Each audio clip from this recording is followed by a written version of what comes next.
ओम शांति। 8/3/21 की वाणी है। मीठे बच्चे, श्रीमत पर कल्याणकारी बनना है, सबको सुख का रास्ता बताना है। प्रश्न, किसी भी प्रकार की गफलत होने का मुख्य कारण क्या है? उत्तर, देह अभिमान। देह अभिमान के कारण ही बच्चों से बहुत भूलें होती हैं। वह सर्विस भी नहीं कर सकते हैं। उनसे ऐसा कर्म होता है जो सब नफरत करते हैं। बाबा कहते, बच्चे आत्म अभिमानी बनो, कोई भी अकर्तव्य नहीं करो, छीरखंड हो सर्विस के अच्छे अच्छे प्लान बनाओ, मुरली सुनकर धारण करो, इसमें बेपरवाह नहीं बनो। गीत है, छोड़ भी दे आकाश सिंहासन, इस धरती पर आ जा रे। ओम शांति। रूहानी बच्चों प्रति रूहानी बाप की श्रीमत। अभी हम सब सेंटर्स के बच्चों से बात कर रहे हैं। अभी जो त्रिमूर्ति, कोला, झाड़, सीढ़ी, लक्ष्मी नारायण का चित्र और कृष्ण का चित्र, यह 6 चित्र है मुख्य। यह जैसे पूरी प्रदर्शनी है, इनमें सब सार आ जाता है। जैसे नाटक के पर्दे बनाए जाते हैं एडवर्टाइज के लिए, वह कभी बरसात आदि में खराब नहीं होते हैं, ऐसे ये मुख्य चित्र बनाने चाहिए। बच्चों को श्रीमत मिलती है रूहानी सर्विस बढ़ाने के लिए, भारतवासी मनुष्यों का कल्याण करने के लिए। गाते भी हैं कल्याणकारी बेहद का बाप है, तो जरूर कोई अकल्याणकारी भी होगा, जिस कारण बाप को आकर फिर कल्याण करना पड़ता है। रूहानी बच्चे जिनका कल्याण हो रहा है, वह इन बातों को समझ सकते हैं। जैसे हमारा कल्याण हुआ है, तो हम फिर औरों का भी कल्याण करें। जैसे बाप को भी चिंतन चलता है कि कैसे कल्याण करें, युक्तियां बता रहे हैं। दिल्ली जैसे शहरों में अक्सर करके बहुत मनुष्य आते हैं, जहां गवर्नमेंट की असेंबली आदि होती है। सेक्रेटरिएट तरफ बहुत लोग आते हैं, वहां यह चित्र रखने चाहिए। बहुतों का कल्याण करने अर्थ बाप मत देते हैं। ऐसे टीन पर बहुत चित्र बन सकते हैं। देही अभिमानी बन बाप की सर्विस में लगना है। बाप राय देते हैं, यह चित्र हिंदी और अंग्रेजी में बनाने चाहिए। बच्चों को देह अभिमान होने के कारण बहुत भूलें होती है। ऐसे कोई मत समझे कि मैं पक्का देही अभिमानी हूँ। गलतियां तो बहुत होती है, सच नहीं बतलाते हैं। समझाया जाता है, ऐसा कोई कर्तव्य नहीं करो जो कोई खराब नफरत लाए, कि इनमें देह अभिमान है। तुम सदैव युद्ध के मैदान में हो, और जगह तो 10-20 वर्ष तक युद्ध चलती है। तुम्हारी माया से अंत तक युद्ध चलनी है, परंतु है गुप्त, जिसको कोई जान नहीं सकते। गीता में जो महाभारत लड़ाई है, वह जिस्मानी दिखाई है, परंतु है यह रूहानी। रूहानी युद्ध है पांडवों की, वह जिस्मानी युद्ध है जो परमपिता परमात्मा से विपरीत बुद्धि है। तुम ब्राह्मण कुलभूषणों की है प्रीत बुद्धि। तुमने और संग तोड़ एक पाप के संग जोड़ी है। बहुत बार देह अभिमान आने के कारण भूल जाते हैं, फिर अपना ही पद भ्रष्ट कर लेते हैं। फिर अंत में बहुत पछताना पड़ेगा, कुछ कर नहीं सकेंगे। यह कल्प कल्प की बाजी है। इस समय कोई अकर्तव्य कार्य करते हैं तो कल्प कल्पांतर के लिए पद भ्रष्ट हो जाता है, बड़ा घाटा पड़ जाता है। बाप कहते हैं, आगे तुम 100% घाटे में थे, अब बाप 100% फायदे में ले जाते हैं। तो श्रीमत पर चलना है, हर एक बच्चे को कल्याणकारी बनना है, सबको सुख का रास्ता बताना है। सुख है ही स्वर्ग में, नरक में है दुख। क्यों? यह है विशेष दुनिया, वह वाइसलेस थी, अब विशेष दुनिया बनी है। फिर बाप वाइसलेस बनाते हैं। इन बातों को दुनिया में कोई नहीं जानते हैं, तो मुख्य यह चित्र परमानेंट स्थानों पर लगने चाहिए। पहला नंबर दिल्ली मुख्य, सेकंड बॉम्बे और कलकत्ता। कोई को ऑर्डर देने से शीट पर बना सकते हैं। यज्ञ में असुरों के विघ्न पड़ते हैं, क्योंकि यह है नई बातें, है ही कल्याणकारी। वही बता सकते हैं कि भारत का कल्याण कैसे और कब हुआ है। भारत को तमो प्रधान कौन बनाते हैं, फिर सतो प्रधान कौन बनाते हैं, यह चक्र कैसे फिरता है कोई नहीं जानते हैं। संगम युग को भी नहीं जानते हैं। समझते हैं भगवान युगे युगे आता है। कभी कहते हैं भगवान तो नाम रूप से न्यारा है, भारत प्राचीन स्वर्ग था। यह भी कहते हैं क्राइस्ट से 3000 वर्ष पहले देवताओं का राज्य था, फिर कल्प की आयु लंबी दे दी है। तो बच्चों को देही अभिमानी बनने की बड़ी मेहनत करनी है। आधा कल्प सतयुग और त्रेता में तुम आत्माभिमानी थे, परंतु परमात्माभिमानी नहीं थे। यहाँ तो फिर तुम देह अभिमानी बन पड़े हो, फिर देही अभिमानी बनना पड़े। यात्राक्षर भी है परंतु अर्थ नहीं समझते हैं। मन मनाभव का अर्थ है रूहानी यात्रा पर रहो। हे आत्माएं, मुझ बाप को याद करो।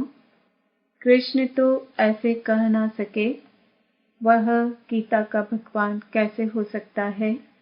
उन पर कोई कलंक लगा न सके, यह भी बाप ने समझाया है। सीढ़ी जब उतरे हैं तो आधा कल्प कामचिता पर बैठ काले हो जाते हैं। अब है ही आयरन एज, उनकी संप्रदाय काली ही होगी, परंतु सबका सांवरा रूप कैसे बनाएं। चित्र आदि जो भी बनाए हैं सब बेसमझी के, उसको ही श्याम फिर सुंदर कहना, यह कैसे हो सकता है। उनको कहा ही जाता है अंधश्रद्धा से गुड़ियों की पूजा करने वाले। गुड़ियों का नाम रूप ऑक्यूपेशन आदि हो नहीं सकता। तुम भी पहले गुड़ियों की पूजा करते थे ना, अर्थ कुछ भी नहीं समझते थे। तो बाबा ने समझाया है प्रदर्शनी के चित्र मुख्य बन जाएं, कमेटी बने जो प्रदर्शनी पिछाड़ी प्रदर्शनी करती रहे।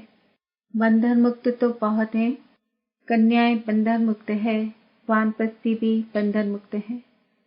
तो बच्चों को डायरेक्शन अमल में लाना चाहिए। यह है गुप्त पांडव, कोई को भी पहचान में नहीं आ सकते। पाप भी गुप्त, ज्ञान भी गुप्त। वहाँ मनुष्य को ज्ञान देते हैं, यहाँ परमात्मा बाप ज्ञान देते हैं आत्माओं को। परंतु यह नहीं समझते कि आत्मा ज्ञान लेती है, क्योंकि वह आत्मा को निर्लेप कह देते हैं। वास्तव में आत्मा ही सब कुछ करती है। पुनर्जन्म आत्मा लेती है कर्मों के अनुसार। बाप यह सब पॉइंट्स अच्छी रीति बुद्धि में डालते हैं। सब सेंटर्स में नंबरवार देही अभिमानी हैं, जो अच्छी रीति समझते हैं और फिर समझाते हैं। देह अभिमानी न कुछ समझते न समझा सकते हैं। मैं कुछ समझती नहीं हूँ, यह भी देह अभिमान है। अरे तुम तो आत्मा हो। बाप आत्माओं को बैठ समझाते हैं। दिमाग ही खुल जाना चाहिए। तकदीर में नहीं है तो खुलता ही नहीं। तो बाप तदबीर कराते हैं, परंतु तकदीर में नहीं है तो पुरुषार्थ भी नहीं करते हैं। है बहुत सहज, अल्प और बेस समझना है। बेहद के बाप से वर्षा मिलता है। तुम भारतवासी सब गॉड गॉडेज थे, प्रजा भी ऐसी थी। इस समय पतित बन पड़े हैं। कितना समझाया जाता है। अपने को आत्मा समझ बाप को याद करो। बाप कहते हैं बच्चे, हमने तुमको गॉड गॉडेज बनाया, तुम अब क्या बन गए हो। यह है कुंभी पाक नर्क। विषय वैतरणी नदी में मनुष्य, जानवर, पंछी आदि सब एक समान दिखाते हैं।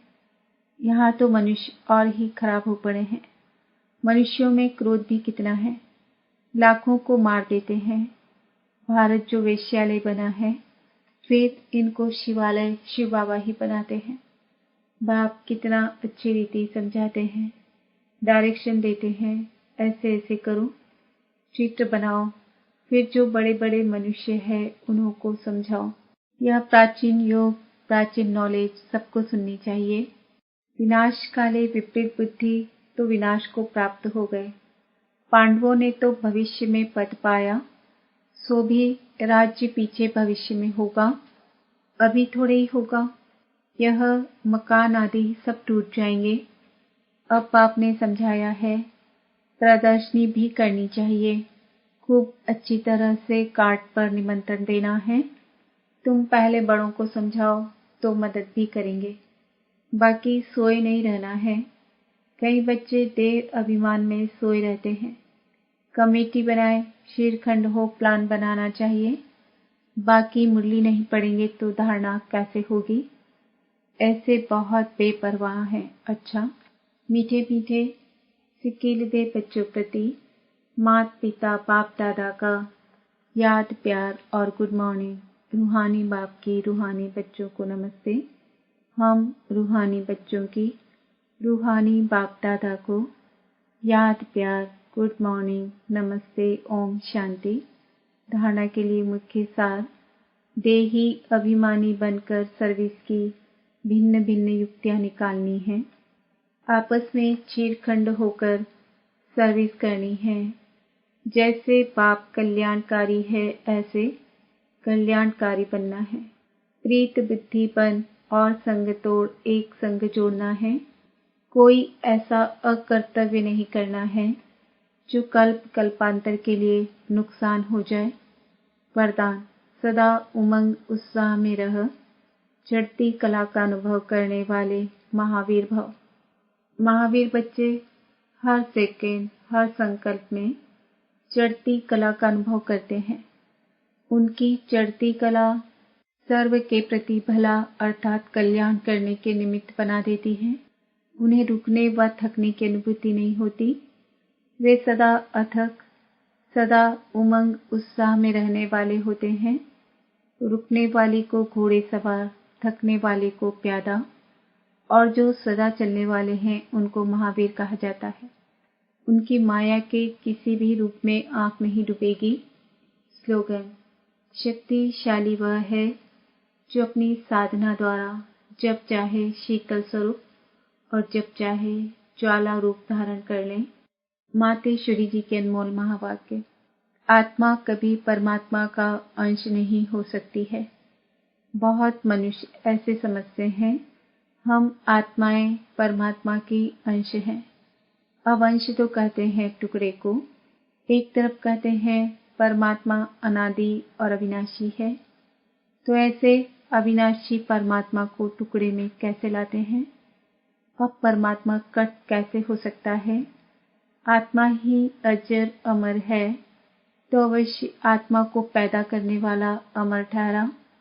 ऐसे अमर परमात्मा को टुकड़े में ले आना गोया परमात्मा को भी विनाशी कह दिया। लेकिन हम तो जानते हैं कि हम आत्मा परमात्मा की संतान हैं, तो हम उसके वंशज ठहरे अर्थात बच्चे ठहरे। वो फिर अंश कैसे हो सकते हैं? इसलिए परमात्मा के वहाँ वाक्य हैं कि बच्चे, मैं खुद तो इमार्टल हूँ, जागती ज्योत हूँ, मैं दीवा हूँ, मैं कभी बुझता नहीं हूँ। और सभी मनुष्य आत्माओं का दीपक जगता भी है तो बुझता भी है। उन सबको जगाने वाला फिर मैं हूँ, क्योंकि लाइट और माइट देने वाला मैं हूँ। बाकी इतना जरूर है, मुझ परमात्मा की लाइट और आत्मा की लाइट दोनों में फर्क अवश्य है। जैसे बल्ब होता है, कोई ज्यादा पावर वाला, कोई कम पावर वाला होता है, वैसे आत्मा भी कोई ज्यादा पावर वाली, कोई कम पावर वाली है। बाकी परमात्मा की पावर कोई से कम ज्यादा नहीं होती है। तभी तो परमात्मा के लिए कहते हैं परमात्मा सर्वशक्तिवान, अर्थात सर्व आत्माओं से उसमें शक्ति ज्यादा है। वही सृष्टि के अंत में आता है। अगर कोई समझे परमात्मा सृष्टि के बीच में आता है अर्थात युगे युगे आता है, तो मानो परमात्मा बीच में आ गया, तो फिर परमात्मा सर्व से श्रेष्ठ कैसे हुआ? अगर कोई कहे परमात्मा युगे युगे आता है, तो क्या ऐसा समझे कि परमात्मा घड़ी घड़ी अपनी शक्ति चलाता है? ऐसे सर्वशक्तिवान की शक्ति इतने तक है। अगर बीच में ही अपनी शक्ति से सबको शक्ति अथवा सद्गति दे देवें, तो फिर उनकी शक्ति कायम होनी चाहिए। फिर दुर्गति को क्यों प्राप्त करते हो? इससे साबित है कि परमात्मा युगे युगे नहीं आता है, अर्थात बीच बीच में नहीं आता है। वो आता है कल्प के अंत समय और एक ही बार अपनी शक्ति से सर्व की सद्गति करता है। जब परमात्मा ने इतनी बड़ी सर्विस की है तब उनका यादगार बड़ा शिवलिंग बनाया है और इतनी पूजा करते हैं। तो अवश्य परमात्मा सत्य भी है, चैतन्य भी है और आनंद स्वरूप भी है। अच्छा, ओम शांति।